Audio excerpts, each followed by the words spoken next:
Good day, everybody. Hello, and welcome back to Perspectives. This is take two. We're hopefully going live, but apparently there was no sound the first time we tried. So this is going to be a foreshortened show, unfortunately. So I'm going to zip through today's story. So we've had some terrible technical problems today. But anyway, fingers crossed, we are now broadcasting live with sound. So if any of you guys do come on, let me know if you can hear me or not. Anyway, yes, indeed, today's Perspectives show, I'm going to analyze this massive international breaking news story that changes absolutely everything.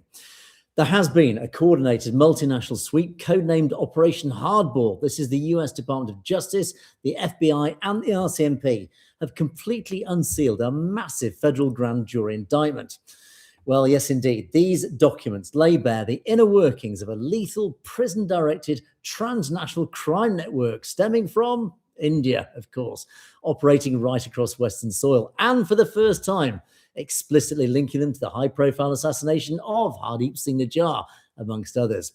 So I'm going to break down the exact forensic evidence pointing to India, the massive narcotics pipelines funding it, and the reactions from the global diaspora.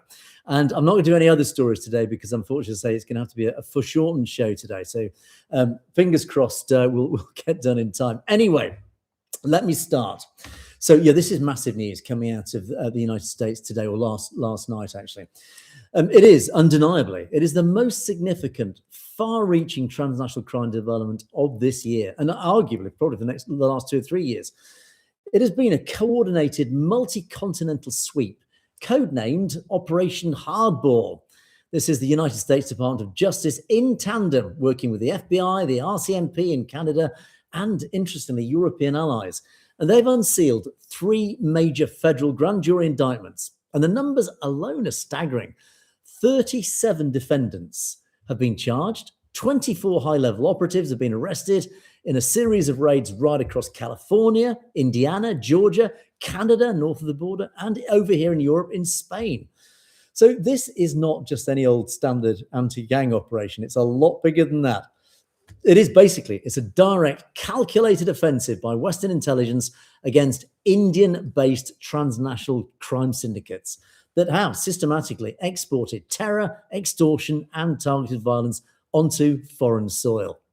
So, of course, at the very absolute center of this unsealed 9-count indictment in Los Angeles is one figure, one key figure who obviously casts a very long and dark shadow over Punjab and indeed the global diaspora. It is, of course, Lawrence Bishnoi. It is this guy.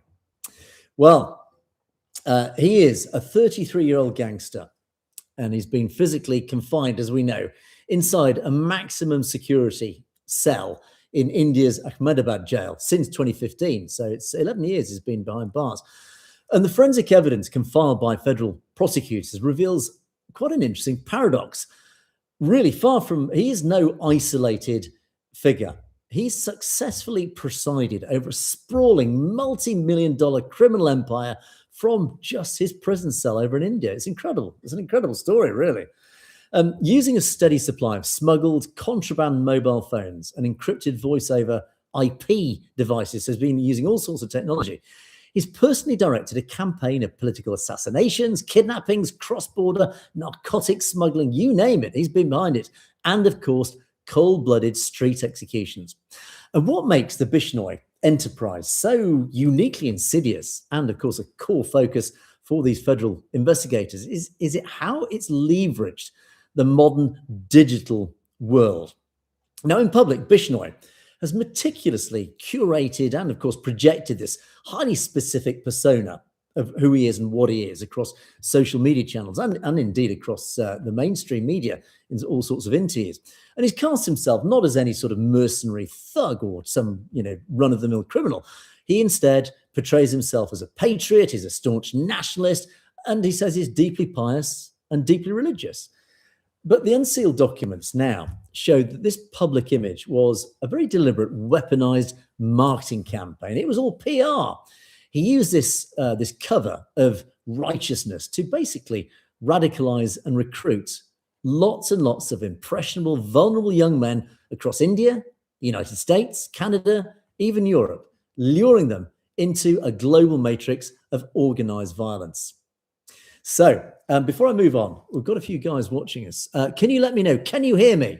Hopefully we've got the sound right this time. If anybody can just drop a comment, please, in the comments column, you can hear me. I'm hoping, fingers crossed, we've got the sound sorted. But I don't know from this side. So if somebody could please just drop a comment with a thumbs up or a thumbs down or whatever. Anyway, let's move on in the meantime, in the hope that it is actually working. Anyway, so to sustain his incredible empire, I was going to say magnificent, that's too praiseworthy, but this is incredible criminal empire, this multi-layered empire, from his simple prison cell. Of course, you need a corporate delegation. You need some sort of managerial tree. Well, this DOJ, the Department of Justice indictment, lays out the exact administrative hierarchy that he's created. And it details how this guy has distributed regional authority all the way across international borders. And to manage day-to-day logistics, execute all these operations outside of India, Bishnoi has relied on 3 key trusted high-level lieutenants, essentially acting as his global board of directors, if you want to sort of call it. And of course, the main one of these is this guy, Satyendra Singh. He's widely known, better known as Goldie Brar. He's 32 years old. He's a childhood friend of Lawrence Bishnoi, and he, of course, comes from Punjab. And he's explicitly identified in these court documents as the undisputed North American commander of the Bishnoi Empire. And operating, obviously, from deep within the shadows, Goldie Brar was the primary operational conduit, translating Lawrence's prison cell orders to the ground, on the boots on the ground violence that has spread across North America. And recognizing him as a critical threat to domestic security, the FBI themselves took this huge step of announcing a massive bounty on his head, $50,000. You can see this is the official FBI poster, the wanted poster, asking for his arrest, $50,000, if you can provide the information that leads to his arrest. So he is one of the most wanted characters in this whole saga. And then Goldie Brar obviously holds the reins in North America, but in Europe, interestingly, there's this guy, Rohit Gadara. He's a 37-year-old operative, and he originally comes from Rajasthan. And his role was to oversee the logistics chain, the safe houses, and the weapons distribution networks across over here in Europe, obviously ensuring that the criminal gang have the logistics and supplies. Obviously, they need to go about their business. And then the third person, the third pillar of this international executive branch is a guy called Sukraj Singh Kang. We don't sadly have a photo of him, but he is a 58-year-old logistics expert from Punjab. And he structured the intricate financial, physical networks that are needed to actually underpin this huge logistics chain, the personnel, the assets, the weaponry, etc., across the borders, and make sure it all operates seamlessly. So these 3 guys speak with the absolute authority of Lawrence Bishnoi, as per the indictment. And the unsealed filings trace how these 3 men have orchestrated an absolute climate of fear that has weaponized this gang's reputation. They've used online execution videos, internet posts, to systematically terrorize and extort families, particularly wealthy families and businesses, right across North America. So, of course, one of the big elements of this that obviously very relevant to us and what we talk about regularly is the story of Hardeep Singh Nijjar. This really is the core of a lot of what's been talked about in this indictment. There is a revelation in the indictment that formally links a US federal criminal prosecution directly to that international diplomatic crisis. And for over 2 years, the question of who ultimately ordered the assassination of Hardeep Singh Nijjar has caused all sorts of diplomatic ructions between Canada and India. It was Justin Trudeau who actually stood up to his credit in Parliament in Canada and called it out. But today, the federal court documents unsealed in California provide the most definitive forensic answer yet. So throughout this grand jury indictment, Nijjar is explicitly and systematically referred to by the initials HSN. Now, it cannot refer to anybody else, but this person, HSN, is identified specifically in this document. It can only be one person, Hardeep Singh Nijjar. And the document formally accuses Lawrence Bishnoi and Goldie Brar of orchestrating, financing, and directing his execution on June the 18th, 2023, outside his Gurdwara, the Guru Nanak Sikh Gurdwara in Surrey, British Columbia. And the level of operational detail that's preserved in these court filings is absolutely staggering. So the FBI and the RCMP have meticulously traced how Bra, acting on orders directly from Lawrence Brishnoy's prison cell, coordinated a team of localized hitmen on the ground in Surrey. And of course, this was no local turf gang war or whatever. It was an internationally directed assassination, again, made very clear here. The indictment outlines a terrifying strategic doctrine employed by the Bishnoy Syndicate: the systematic elimination of high-profile political, religious, and cultural figures within the diaspora, particularly the Sikh diaspora. And according to federal prosecutors, these targeted assassinations were not intended to be quiet or covert or hidden or secret. They were deliberately designed to be as public, as brutal, and as shocking as possible, with a very clear, obvious goal: to cultivate this inescapable, terrifying climate of fear across the global Sikh community. And it's worked. And demonstrating that they could effectively strike down a prominent, heavily guarded temple president, Gurdwara president, in broad daylight on Canadian soil, the Bishnoy Syndicate sent a very chilling message to the entire diaspora. This engineered terror served a dual purpose. It sought to aggressively silence, shut up political dissent and civil activism, particularly, of course, the Khalistan cause, but also to establish an unchallenged psychological leverage, weapon, whatever you want to call it. Because once a community was terrified and terrorized by the murder of Hardeep Singh Nijjar, HSN, the syndicate could then deploy its secondary, highly lucrative weapon, mass extortion. In other words, they've proven the fact that they can reach anywhere and kill anybody, and they can use that as the weapon to terrify anybody. Pay up, or it's going to happen to you. So with that climate of fear well and truly established, the Bishnoy enterprise operationalized a highly sophisticated machine, a machine of financial terrorism, targeting wealthy diaspora business owners, real estate moguls, entertainment figures even across North America. And this grand jury document provides a very rare line-by-line look at these extortion mechanics. It lists precise dates, communication logs, financial demands. It's all in there. And I do recommend you guys, if you have a look at the indictment on the Department of Justice website. It's fascinating reading. It's long. There's a lot of detail there, but it really gives you an insight into this operation. And the indictment specifically highlights a series of aggressive campaigns launched in December last year, January this year. And it talks how encrypted WhatsApp accounts were used and burning through untraceable burner numbers, these burner mobile phones. These operatives targeted wealthy individuals in LA, Los Angeles, and the affluent community of Thousand Oaks in California. And the blueprint was the same. It was the same template. The victims would receive a sudden barrage of messages detailing their daily routines, family members' addresses, photos of their homes, which was then quickly followed by a flat demand for a $5 million payout to be laundered through informal hawala networks or digital assets. And if you didn't comply, immediate execution was the threat.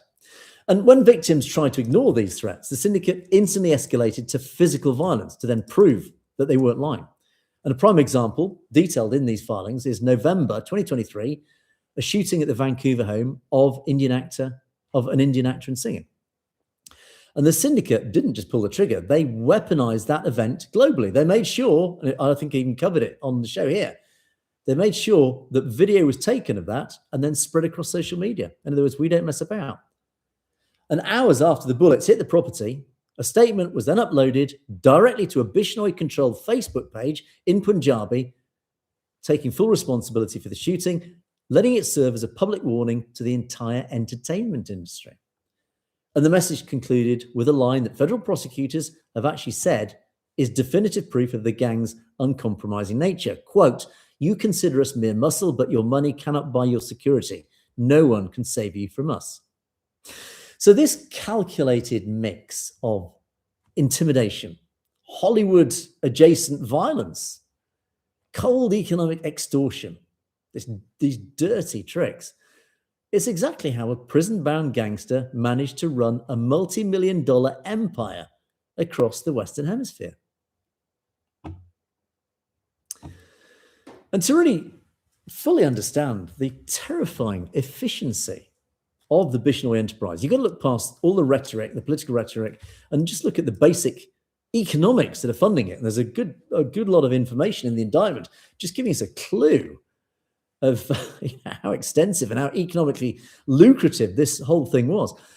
A global campaign of targeted assassination, safe houses, you name it, it can't survive on fear alone. It needs a massive amount of capital, liquid capital, cash, basically. So the documents lay out the exact financial engine that powers this syndicate, basically revealing that the Bishnoi enterprise was operating a very lucrative multi-million-dollar transnational narcotics pipeline, drugs running, cutting right through the heart of North America.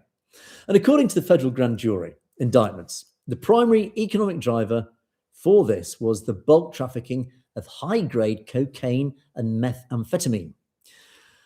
And they used a highly structured long-haul commercial trucking network to move huge amounts of illegal narcotics right across the US border into Canada. And the sheer volume of this operation has been brought to light by the official seizure data published by the Department of Justice following Operation Hardball. And federal law enforcement agencies, they operating under the multi-jurisdictional dragnet. In other words, all these different agencies have got together to share information and data. They couldn't have done it otherwise. They've already intercepted and seized over 1,000 kilos of pure cocaine. That's over a ton of pure cocaine and a kilogram of heroin, alongside a huge arsenal of firearms, tens of thousands of dollars in illicit undeclared cash, etc. And it goes on. And these court filings, and I'm just showing you some examples of this, but I do recommend you go along to the website and read it in full, because there's a lot of fascinating information in that. These filings give an exact timeline of all these smuggling operations, and it illustrates how closely Bishnoi, from his prison cell and his North American lieutenant, Goldie Bra, managed the physical logistics. Because, of course, it requires a huge amount of sophisticated organization and coordination. And for example, the indictment explicitly details an operation in November 2024 when Bishnoi and Bra personally oversaw the transportation of a 49-kilo shipment of bulk cocaine. And they were intercepted by agents in Redlands in California, hidden inside the cargo hold of a commercial semi-truck destined for long-haul transport over the border in Canada. Now, the syndicate's drug operations were not just confined just to simple standard wholesale purchasing. To maximize profit margins, they engaged in a highly volatile secondary campaign that was the systematic hijacking and armed theft of bulk drug shipments belonging to, get this, rival Mexican and domestic cartels within the LA area. I mean, these guys have got cojones, to use a local expression. They weren't just extorting the average public. They were also stealing the drug cartels from Mexico's own shipments as well. That takes cojones. So, and the indictment reveals that between March 2024 and July 2025, Bishnoi's ground crews successfully intercepted and stole more than 520 kilos of cocaine from rival trafficking networks across Southern California. That's over half a ton of cocaine that they stole from rival cartels. I mean, wow, So waging this war against local drug distribution organizations, stealing their supply and then laundering it through their own systems, they were able then to generate this immense, untraceable financial cash reserves that they then could use to bankroll their global campaign of extortion and executions, etc. So, what the Department of Justice unsealed this week, it's not merely just a simple indictment of a single gang. It's a lot more than that. It is a comprehensive map of a huge, deeply entrenched, multi-headed criminal architecture. So Operation Hardball was a highly synchronized strike designed to decapitate 3 distinct yet deeply cooperative Indian-based syndicates operating simultaneously across the Western soil. These 3 here. So basically, essentially 3 separate gangs who are essentially working together. So the first indictment obviously focused primarily on Lawrence Bishnoi and the Goldie Bra enterprise. But the other 2 dismantle separate but also highly sophisticated logistics networks that preyed upon the same communities. So the second network that was brought down after Lawrence Bishnoi was, by the FBI and the RCMP specifically, is the Jagu Bagwanpuria gang. Now this is him, Bagwanpuria. He's a former close associate, but then became a bitter rival of Lawrence Bishnoi, interestingly. And he's also, as it turns out, he's also in jail in a high security facility in Punjab. But mirroring Bishnoi, the indictment details how he also managed a sprawling transnational syndicate across the US, Canada, even here in the UK, Europe, Australia, New Zealand. This guy, again, highly talented individual whose life has just gone in such the wrong direction. Again, like Lawrence Bishnoi, just think of what he could have achieved if he'd gone straight. The mind boggles. Anyway, but the filings expose a really terrifying level of cross-border institutional overreach within this guy's operation. April 2026, 3 months ago, a 22-year-old illegal alien living in Stockton in California, a guy called Gurlal Singh, he was a loyal Bagwanpuria operative, actually threatened a diaspora victim in the United States. But then Singh then funneled that victim's identifying information directly to a corrupt law enforcement officer inside India's Punjab police state. So this state-adjacent collusion between master criminal and the Punjab police, significant, basically ended up with the victim's innocent father and sister inside India in Punjab being instantly hit with fabricated, politically motivated charges for a murder that happened a couple of months previously. They were set up essentially because the word of this guy went to an Indian police officer, utterly corrupt. So this demonstrates how these prison-directed cells, like Bishnoi, like Bagwanpuria, from their prison cells can essentially weaponize local Indian law enforcement, use the police to terrorize families living both in the Punjab and over here in the West. It's terrifying. And then the third indictment hits this massive logistical border pipeline, and it's operated by a 57-year-old guy. He's a Vancouver resident, Ravinder Singh Dandar. And he's where is he? He's one of these. Oh, he's the guy on the left. But also these other 2 co-conspirators who've been named: Jaskan Bagra of Surrey, British Columbia, and Gurtej Singh Smag of Creston, British Columbia. And Dandar's highly organized cell ran an international smuggling service, moving hundreds of kilos of cocaine and meth weekly into Canada. And most damningly, the indictment against Smag alleges that he actively compromised Western borders by gathering sensitive data regarding the precise timing and location of border inspections directly from an internal Canadian Border Services Agency employee. Again, corruption. They've managed to find a way to get men on the inside, people on the inside, to feed them information. Canadian Border Services. Anyway, so as I say, do read that indictment. The response has been interesting, and unsurprisingly, from the diaspora, as it's happened over the last sort of 24 hours or so. The revelation about these ruthless prison-directed networks and operating with such sophistication obviously triggered a huge response from the diaspora. And the Sikh Coalition, World Sikh Organization, they've issued all sorts of responses. You can, again, read them in detail. But basically, they're obviously very scathing public statements, welcoming the arrests, unsurprisingly. This is what we've been waiting for, but also fiercely calling upon Western governments for absolute, uncompromising transparency regarding the underlying role of the Indian state. In other words, look, the US DOJ, the Department of Justice, have told us, the world, publicly, what's been going on. So now the appeal from the diaspora is, you know what's going on, you know the links to India. We've been telling you for years now that it's been going on. You need now to come out publicly and basically endorse what we've been saying, which is absolutely the right way to go. Because the DOJ indictments themselves, they purposefully avoid naming the Indian government directly, because obviously for diplomatic reasons, it doesn't, at this stage at least, want to upset the relationship between the US and India.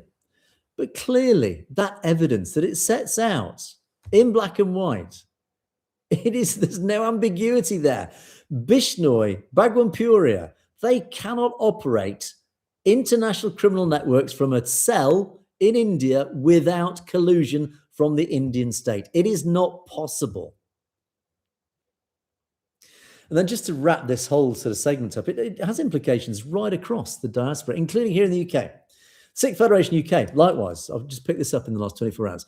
They immediately mobilised this new parliamentary lobbying campaign here in the UK because, of course, this is linked specifically to a report that's just been released by the International Service for Human Rights, the ISHR, that highlights the high-profile targeting of activists here in the UK, obviously not just in North America, but people like Maninder Singh himself, who's been issued, obviously, these duty to warn notices, basically being told your life is in danger from India. So, of course, they've lobbied all sorts of global organisations, including the International Service for Human Rights, to highlight what's going on. And Maninder Singh himself noted, following the Department of Justice release of those papers, that these massive global indictments are just, quote, the tip of the iceberg of this multi-headed demon that the diaspora is now aggressively fighting to dismantle. In other words, you know, we've known for a very, very long time that it's out there. We've been warning you that it's out there. But anyway, ultimately, what Operation Hardball, what this is all about, it represents something far greater than just a simple standard multi-agency drug bust, criminal bust, gang bust, whatever you want to call it. It's a much bigger story than that. We know it, they know it. It is a profound structural validation for everything that we've been saying, that I've been saying. Of course, what everybody in the diaspora has been trying to highlight. It really endorses everything that we've been said. And for you guys out there, likewise, and all your comments that you've been dropping after all the videos, likewise, saying the same things. We were right. So for the last year or more, as obviously the initial shockwaves of that awful assassination of Bai Najjar happened, and of course the 24-hour news cycle that then sort of followed it, that story just started fading away in the mainstream. And there was no way that we were going to let that trail go cold. We weren't going to let you forget it, let anybody forget it. We were told at the time also, and don't forget, this is an important point just to finish this whole story off for today. We were told that diplomatic backrooms had basically watered down the resolve of our governments to take on India. That it was all about trade deals. It was all about, our governments were a bit too scared to take on India. They were sweeping all this under the rug. And likewise, when things went quiet on the legal front, I've also reported as news has filtered out how these cases have been progressing. There was a vacuum of information, but I said at the time, hopefully you guys remember, I said at the time, don't worry, the wheels of justice work slowly, but they are inexorable. They get there in the end.